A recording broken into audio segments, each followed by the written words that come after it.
আসসালামু আলাইকুম দর্শক, আশা করি আপনারা সবাই ভালো আছেন। আজকে আরেকটা নতুন ভিডিও নিয়ে আমি হাজির হয়েছি। আগের ভিডিওতে আপনারা শিখেছিলেন কিভাবে আলিফ বা তা অথবা হরফে হিজা পড়া হয়। আজকের ভিডিওতে হরকত কাহাকে বলে আমরা শিখব ইনশাআল্লাহ। চলুন হরকত কাহাকে বলে শিখা যাক। হরকত কাহাকে বলে?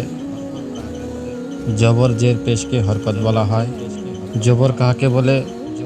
অক্ষরের উপরে যে চিহ্নটা থাকে তাকে বলে জবর, আর অক্ষরের নিচে যে চিহ্নটা থাকে তাকে বলে জের, আর অক্ষরের উপরে যে মাথা অল্প গুল থাকে তাকে বলা হয় পেশ। হরকত তো চেনা হয়ে গেল, এখন জানবো যে হরকত কিভাবে পড়তে হয়।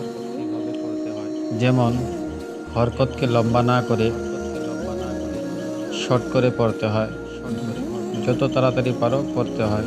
যেমন হামজা জবর আ, বা জবর বা, তা জবর তা, এরকম ভাবে হরকতকে লম্বা করা যাবে না।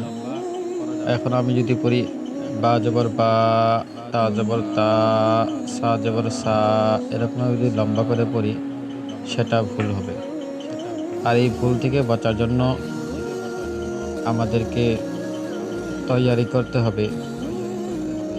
ইনশাআল্লাহ আমরা সবাই হরকতকে শুদ্ধভাবে পড়ার চেষ্টা করব, যাতে কোরআনে কারীম যখন আমরা পড়ব যাতে আমাদের ভিতরে গলতি বা ভুল যাতে না থাকে, যাতে শুদ্ধ করে আমরা সহিভাবে মাখরাজ আদায় করে শুদ্ধ করে আমরা যাতে কোরআন তেলাওয়াত করতে পারি ইনশাআল্লাহ।